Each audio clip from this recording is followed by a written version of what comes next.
Support comes from the Missouri Forest Products Association, honoring Arbor Day on April 26th, with an ongoing commitment to sustainable stewardship and conservation of Missouri's forests. ChooseWood.com. From St. Louis Public Radio. This is St. Louis on the Air. A lot of what they are told through the media is just completely in opposition to what they can see with their own eyes. This is not necessarily clever propaganda. It's sort of like catfishing at the international level. You can, if you look closely at the picture, there's, a license plate or a sign that suggests it's not the year or the country that it says it is, for example. What a sick little game to be playing, but very natural for his circumstances. So I just think about all the kids. I'm Sarah Fensky.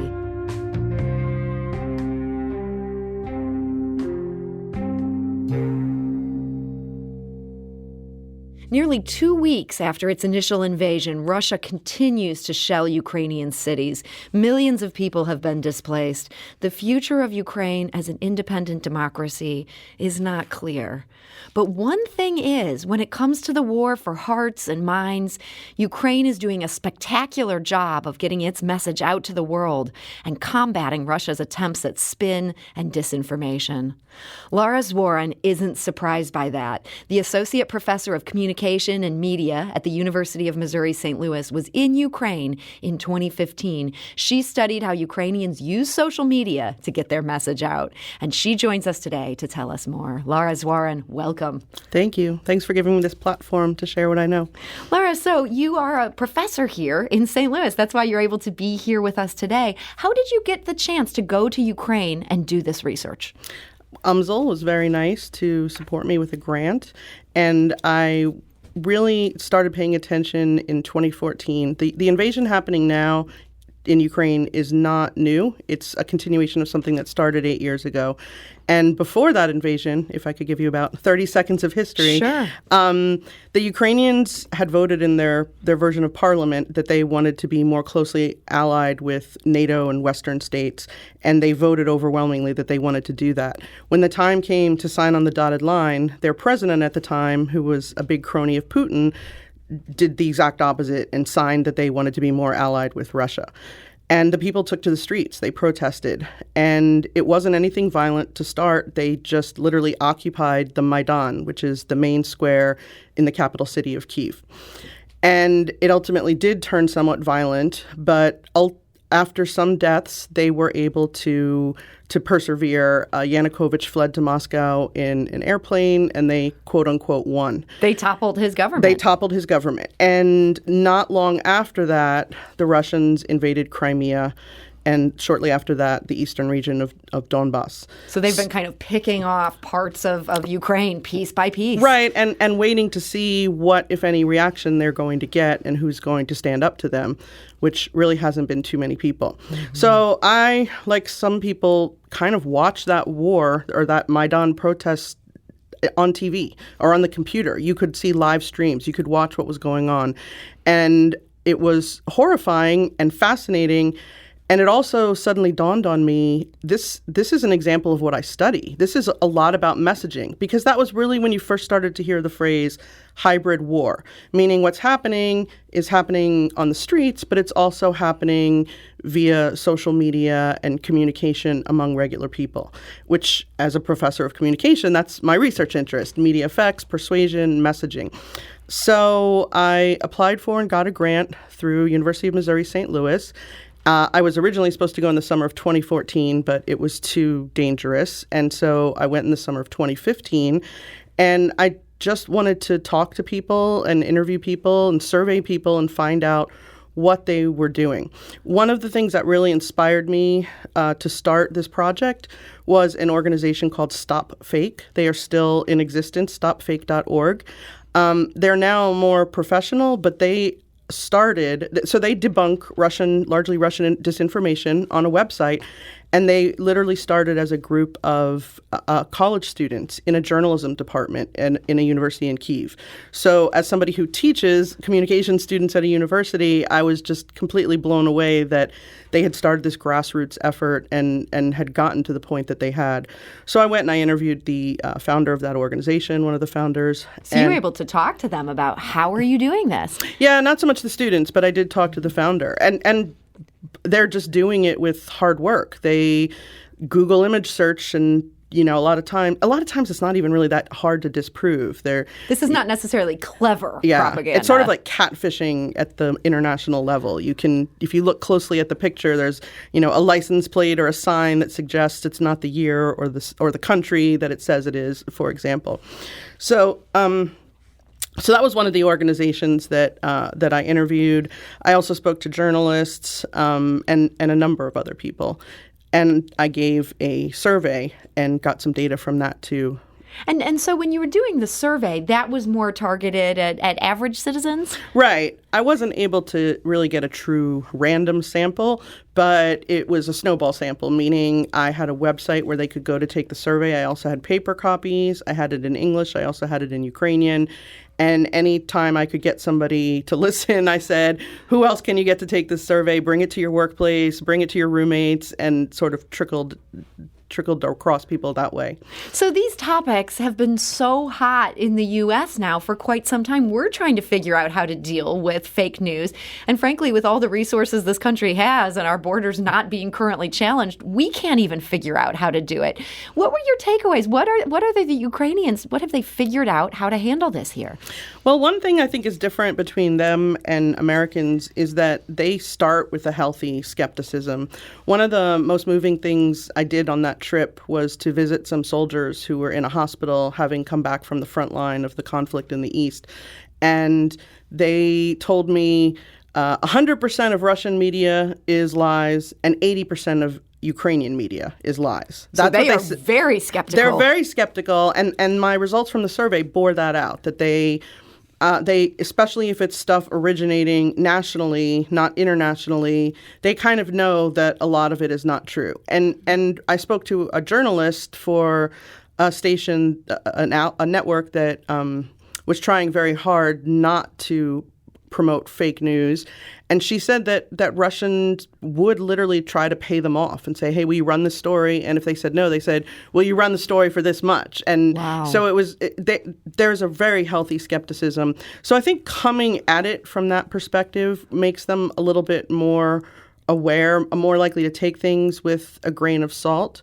And I think also it's a lot of what they are told through the media is just completely in opposition to what they can see with their own eyes. Mm-hmm. Especially right now, Russia, by the minute, is being cut off from different media. The people of Russia cannot access Facebook. They can't get on Twitter. Google just shut down Google Maps. And so it's a front page article in the New York Times today that the Russians literally don't think that this war is going on unless they have interpersonal, telephone or other kinds of contact like that through from people from the outside. Putin has been so successful in just silencing anyway. They might be getting unfiltered information. And if they do get the accurate information and they do anything about it, they're liable to end up in jail. So it's very scary. It's interesting. You were talking about some of the reactive efforts that Ukraine has done and this fact-checking type thing started by the students. That seems like a great example of that. Are they also doing proactive, when you were there in 2015, doing proactive efforts to get their message out? No, that was something that I asked a lot about and was surprised, maybe not surprised, but unfortunately they weren't. At the time, they just did not have the resources. There was nothing official going on at like the state level where they were actively into PR or and I tried to tell them on that visit, like, do you realize that most people in America don't have any idea what Ukraine is? They don't have any association, good, bad, or indifferent. They just don't really know anything about it. And there really wasn't any sort of an organized effort. Now, ironically, if you want to look for a silver lining in an absolutely horrible situation, Putin has handed that exposure to Ukraine. I cannot believe how prominent and well-known the Ukrainian flag, the Ukrainian effort, everything is. People are aware of it now like they never have been before. And President Zelensky, he has become just almost this international superstar. And it's interesting when you say there wasn't necessarily a proactive effort when you were there in 2015. I have to think that changed because his messaging is just amazing. I feel like you could teach an entire course on that. Absolutely. He really has become a star. And he was an actor, a TV star before he was president. That so maybe, surely helps. Maybe that's where he got some of it. But he has been extremely effective in everything from what he's wearing, which I don't think so much is a stylistic choice as pragmatism, but he comes across as really down in the trenches. I thought his point about after the shelling hit Babin Yar, the Holocaust memorial site, and he said, what is the point for 80 years of saying never again if when they shell this site, we don't do anything about it? I mean, he's really getting the sound bites, the look. He's kind of emerged as like you said, a star or a hero. And the Ukrainians have been really good on all fronts in that regard. So I think we all know what the Russian warship was told to do, and words you can't say on the air, exactly. But yes, they sent a real message there. We do need to take a quick break, but we'll be back shortly to continue this conversation with Lara. This is St. Louis on the Air on St. Louis Public Radio.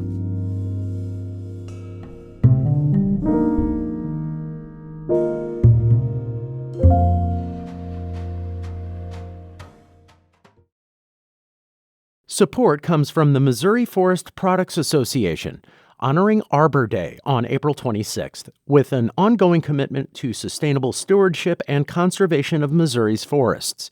ChooseWood.com.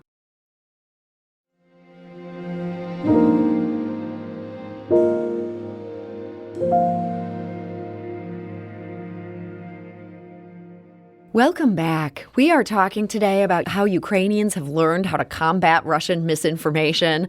It's something maybe people in the U.S. could learn from. It's also really helping them in the current dire moment they're in as they're able to shape the narrative, bring the world to their aid. My guest today is Lara Zwarun. She's an associate professor of communication and media at the University of Missouri, St. Louis. And she's been sharing what she learned as she visited Ukraine in 2015, researching this very topic. We do want to mention Lara will speak at Four Hands Brewing Company's International Women's Day event tomorrow. 6:30 to 9:30 is when that's going to be sort of the height of these activities where you can hear more about what's happening in Ukraine and support that. Although beginning at noon, the proceeds go to help Ukraine. It's really 6:30 to 9:30. That's the heart of this event. So Lara, we were talking about how in 2014, the Ukrainians had gotten very good at reacting to things, at trying to stop some of this fake news coming out of Russia. Since then, they've gotten really good at shaping their own messaging. One example of that is how they're handling Russian soldiers who are captured in their country. What have you learned and seen about that? One of the things that the Ukrainian military is doing is they're maintaining a website called 200rf.com, and they literally post pictures and videos of captured and killed Russian soldiers. And the website is directed at parents and families in Russia so that if they can access it, they can look online for clues that to see if their loved one, their son, is one of the people online. It's kind of grim, but I think it also makes a very powerful, undeniable message. The people in Russia who are most likely to realize that they're being fleeced by their media are parents, because a lot of them had sons in the military, were under the impression that they were doing training exercises, were not told until the very last minute where they were going. The soldiers themselves weren't even told. And so that's a very motivated populace.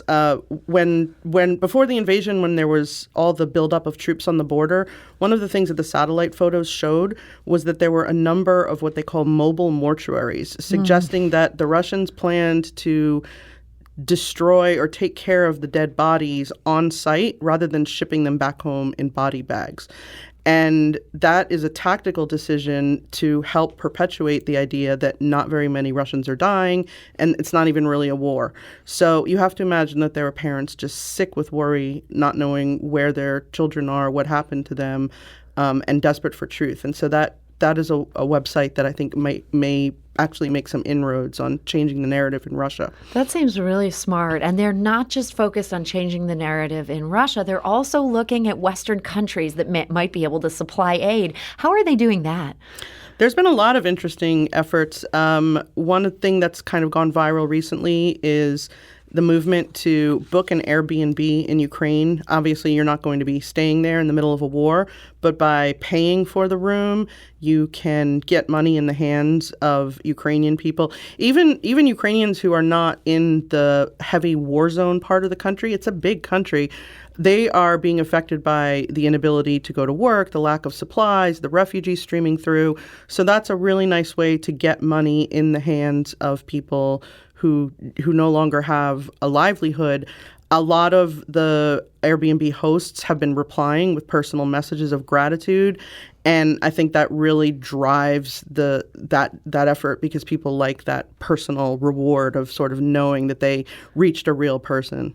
Yeah, and it's not just these real people on the ground, even though that's so important. I think all of us are responding to the fact that we're hearing kind of these unfiltered voices. The country's PR professionals are also sort of putting their skills to work pro bono on this, trying to get the word out to journalists. How are they doing that? That's right. A group of PR professionals who can't go into the office and work at their regular jobs anymore have banded together and created this organization where if you are a Western journalist and you sign up on their website, they will deliver to you electronically accurate, current information about the military efforts and the war efforts. They're really trying to give people a chance, a place to get information that is accurate and vetted, and that way they're less likely to rely on other sources that are not. Boy, it also seems so smart. Do you think the roots of all of these efforts, these multi-pronged efforts to tell their story to the world, lie within what happened there in 2014 and just the necessity of being like, yeah, we got to tell our country's story? As you said, a lot of people in the U.S. didn't even know where Ukraine was. I do think that's part of it. Everybody internationally has been amazed by the Ukrainians' tenacity and spirit and unification during this effort. And I did see roots of that in 2014 and 2015.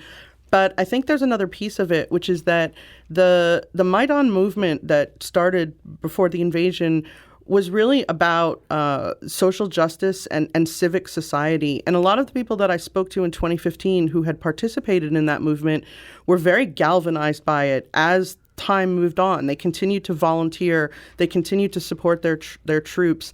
I saw incredible things when I was there. For example, you could walk down the streets in a city park and they would have camouflage netting that the soldiers needed.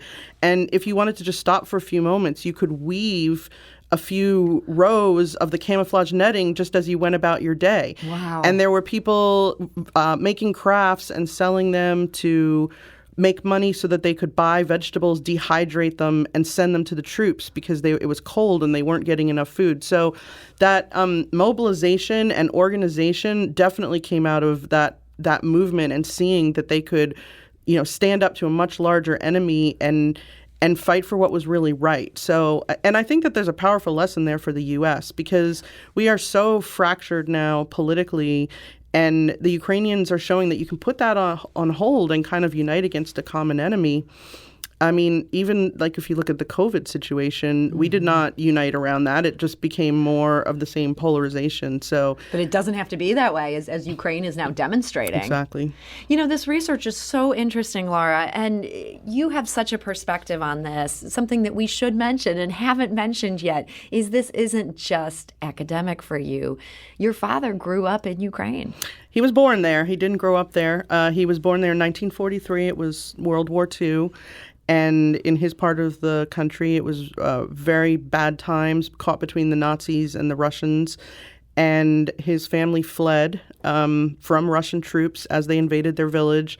his grandparents were killed. If you talk to my relatives and you go through old pictures or a family tree, the whole story is like, oh, this is the one that got sent to Siberia. This is the one who went to the labor camp in Kazakhstan. This is the one who was burned alive in an attic while he was hiding, from the Russian army. So these are real atrocities that have been going on for a long time. And I think it's not just that he is Ukrainian, but he then spent the next 7 years with his family making their way to Germany and living in displaced persons camps as refugees. So that part of it is really poignant for me, too. There's this picture of my dad as a 3-year-old or so in the German camps, and he's pretending to be a soldier, and he has a little twig, he would find old army helmets and stuff around from the war and play with them as a little boy. And he would say, according to my aunt, that he was going to protect the whole camp, the whole displaced persons camp from the Russians. And what a sick little game to be playing, but very natural for his circumstances. So I just think about all the kids who, whether they're conscious or so young they're not even conscious of it, are going to be traumatized by what they're seeing, what they're hearing, what they're feeling, the stress from their parents infiltrating their psyches. It's a bad situation. And for your dad, that was a period of time when it wasn't so easy to stay in touch with family after people had to flee. You couldn't just get online and use these techniques people use today. Is your family still in contact with family over in Ukraine, or has that all been severed? No, I did meet some of them on the 2015 trip. I do have people over there. A lot of my family's in the western side of the country, so they are. They're okay for now. Yeah, it's not good, but my sister-in-law's parents live closer to Kyiv, and they are really stuck right now. So far, we have been able to communicate with them, but there's really nothing we can advise them to do for the time being, and it's very, very difficult for her. So this is such a tough situation. In our final minute or so here, you mentioned earlier this is really a two-pronged war. There's the war happening online, the social media, the messaging. This seems clear from the Western perspective. Ukraine is winning this. That's not the only prong in this war. Correct. It's also a military operation, and as fun as it is to get your reply from the Airbnb host or joke about the Russian warship saying there's people dying and increasingly civilians. So I do encourage listeners to continue to donate to any cause related to this that they would like to.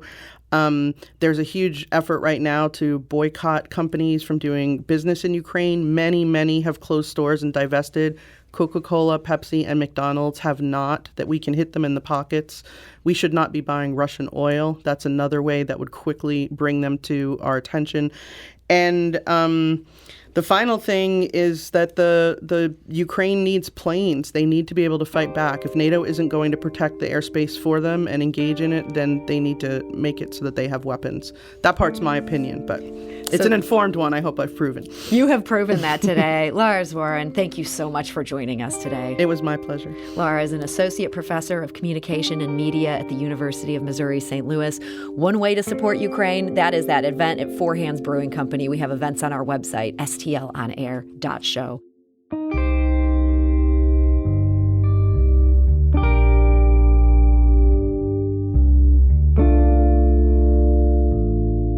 This episode was produced by Emily Woodbury with audio engineering and podcast design by Aaron Dorr. Our executive producer is Alex Hoyer. St. Louis on the Air is a production of St. Louis Public Radio. Understanding starts here. If you learned something new from today's episode, consider leaving us a review and rating on Apple Podcasts on the App Store. It's the easiest way to help people discover our show. We appreciate it. Thank you. St. Louis Public Radio is a member-supported service of the University of Missouri St. Louis.